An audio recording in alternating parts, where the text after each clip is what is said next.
தண்ணி வர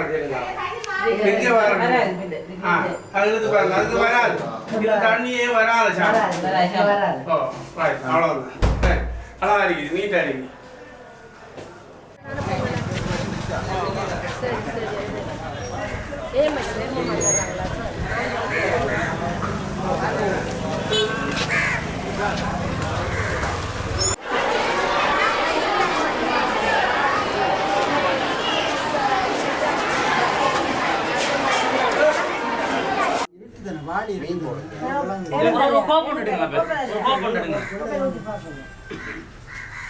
சில்வர்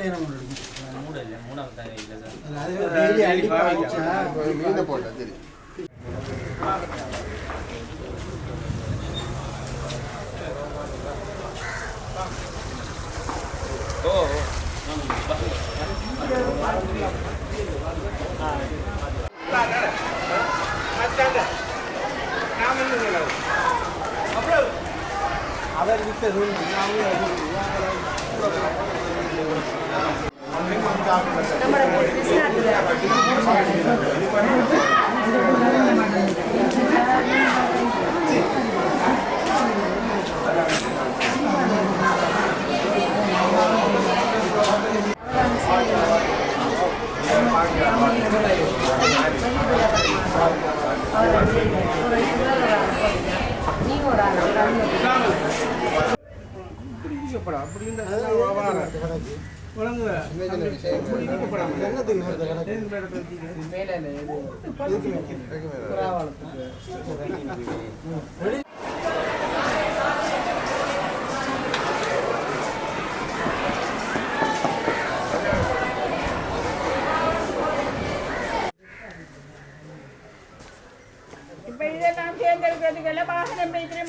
அன்னைக்கு ஒரு கும்பம் இன்னைக்கு ஒரு கும்பம் இன்னைக்கு ஒரு கும்பம்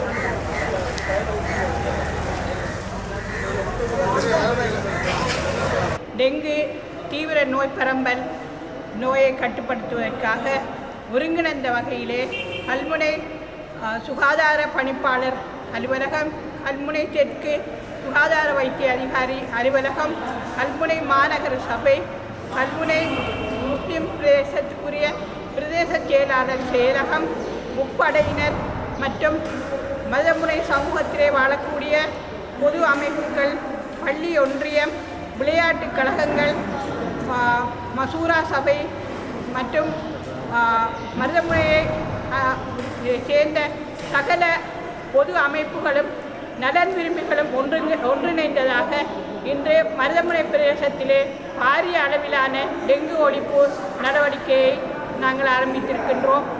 இதிலே வீடு வீடாக சென்று டெங்கு பெரும் இடங்களை கண்டுபிடித்தல், டெங்கு பெருகும் இடங்கள் காணப்படும் இடத்து உரிமையாளர்களுக்கு எதிராக கடுமையான சட்ட நடவடிக்கைகளை எடுத்தல்.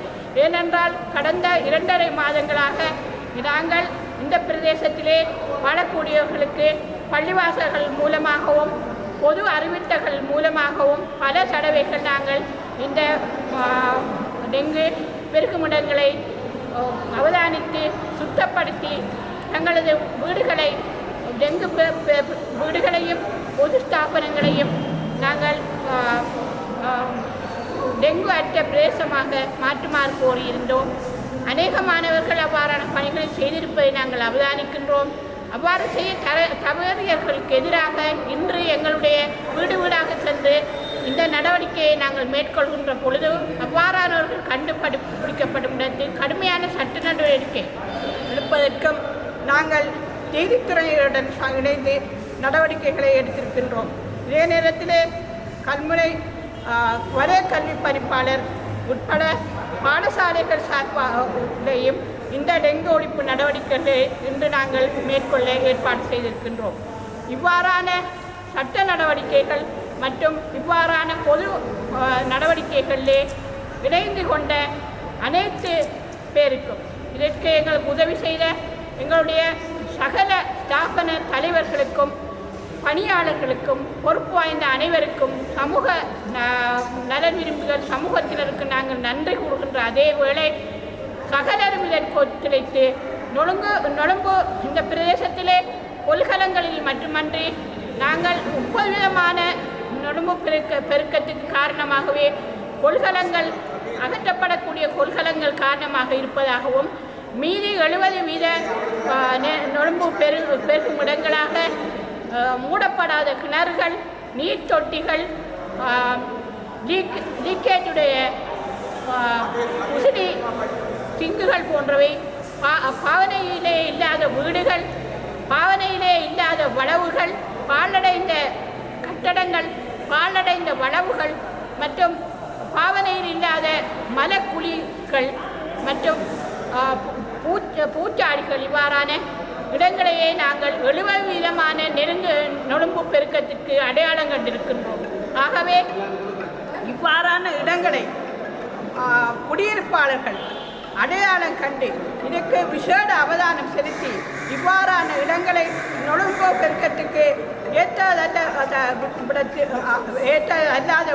விதமாக சுத்தம் செய்து இந்த பிரதேசத்திலே இன்று பரவலாக தொட்டி கொண்டிருக்கின்ற இந்த டெங்கு நோயை கட்டுப்படுத்துவதற்கு சகல அமைப்புகளும் அதே நேரத்தில் குடியிருப்பாளர்களும் மருதமுனை பிரதேசத்தை சேர்ந்த சகலரும் எங்களுக்கு ஒத்துழைப்பு வழங்கி இந்த மருதமுனையை ஒரு டெங்கு அற்ற ஒரு பிரதேசமாக மாற்றுவதற்கு ஒத்துழைக்க வேண்டும் என்று கூறி விடைபெறுகிறேன்.